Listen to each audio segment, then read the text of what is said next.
Come to the edge. We can't. We might fall. Come to the edge. We can't. It's too high. Come to the edge. And they came, and she pushed, and they flew.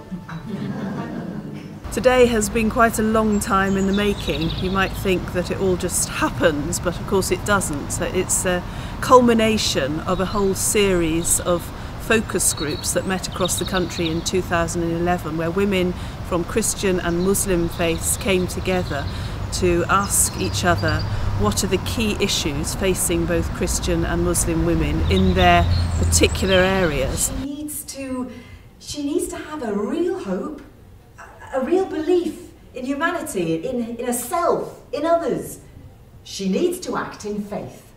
Why is it so important for women to get together and have some of the discussions that we've been having today? Because our voices just aren't heard, and I think they're particularly not heard in interreligious dialogue. I look at all the people I know working in that field, and really it's a field dominated by men, concerned with men's interests, often concerned on doctrinal issues which I think are important, and I don't want to underestimate that. But really, for most of us, our religion matters in the fabric of our daily lives. And for women, our questions of how does our religion help us to live as mothers, in our places of work, in our relationships and marriages, those are the real questions that I think most people ask of their faith. And I think to talk together about those questions in a safe, private environment as you've created here is really important. I think Birmingham is so diverse, culturally, racially. We all different shades of brown, different shades of white even, and nobody really understands each other. We're all just, as it was mentioned, we're all living parallel lives. And I think just an opportunity like this encourages people like us that attend to go out there and maybe ask questions and not to make judgments and things. So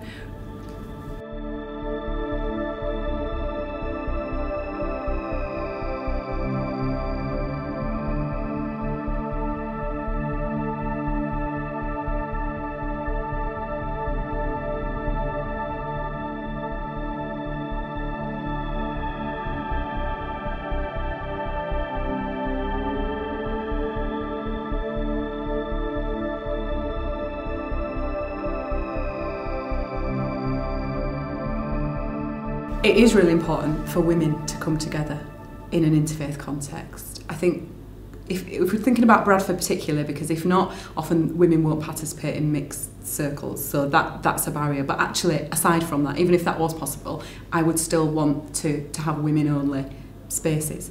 I think we come from a different place, we play different roles, and there's a lot of challenges that we're facing out there in the big wide world that we need to perhaps resource ourselves and support each other to be able to go out and take on those challenges. So I think it's really important, and also I just love it.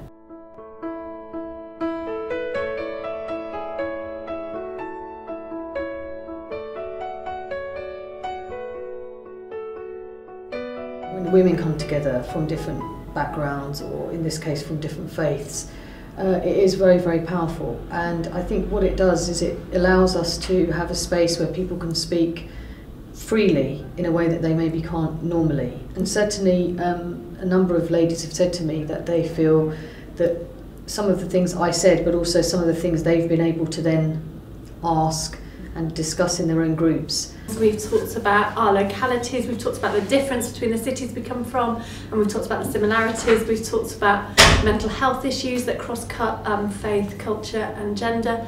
We've talked a lot about gender, we've talked what we can do in the future, and we've talked about what we're already doing. But really we've just made friends.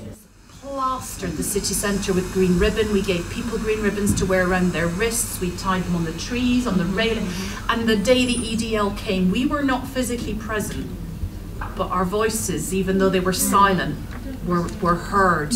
I don't believe that women do not have a voice. I think women have a voice, and a very loud one at that too. I think they don't always have a platform. So we need to provide a platform. Why? Because the mother is the nurturing element. She nurtures future generations.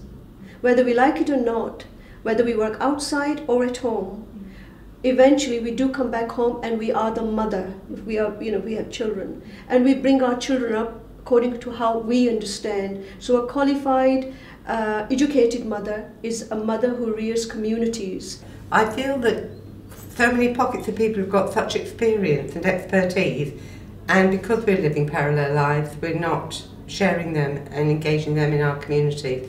So we have just found the most amazing group of people from Birmingham. Thank you. You've set our group up for us, which could have taken a couple of years to do. We have to get to grips with this type of work because we have to begin to break down some of the prejudices and stereotypes that are so prevalent in our society at the moment. We keep each other at a distance because of the fear. Maybe it's the fear of saying the wrong thing, or maybe it's fear of difference. But we have to learn to be inquisitive, curious, and to celebrate the other. And I think part of that is part of what this conference is really about. And often women are speaking and are saying things and are communicating stuff, but it's not heard in the sense that the media don't pick it up. It's not the dominant story. It's not the dominant story. Tends to be the louder voices that get heard. Obviously Muslim women are very much in the spotlight, if you like, in terms of scrutiny and questioning, but actually a lot of the issues that we see in Muslim communities are also happening elsewhere. And this idea that a lot of our institutions and organisations are very much male dominated clearly is not just a Muslim issue, although we know obviously that's a very big thing for us. It's happening elsewhere as well, and I think hearing some of the other people speaking and even the really insightful comments and in the workshop scenarios just makes me realise A, that we need to carry on doing what we're doing, and B, there just needs to be more of this. There's something very powerful about bringing people together from other places, I think. Could be standing here and encouraging and empowering all these women to higher education. Oh, speeches.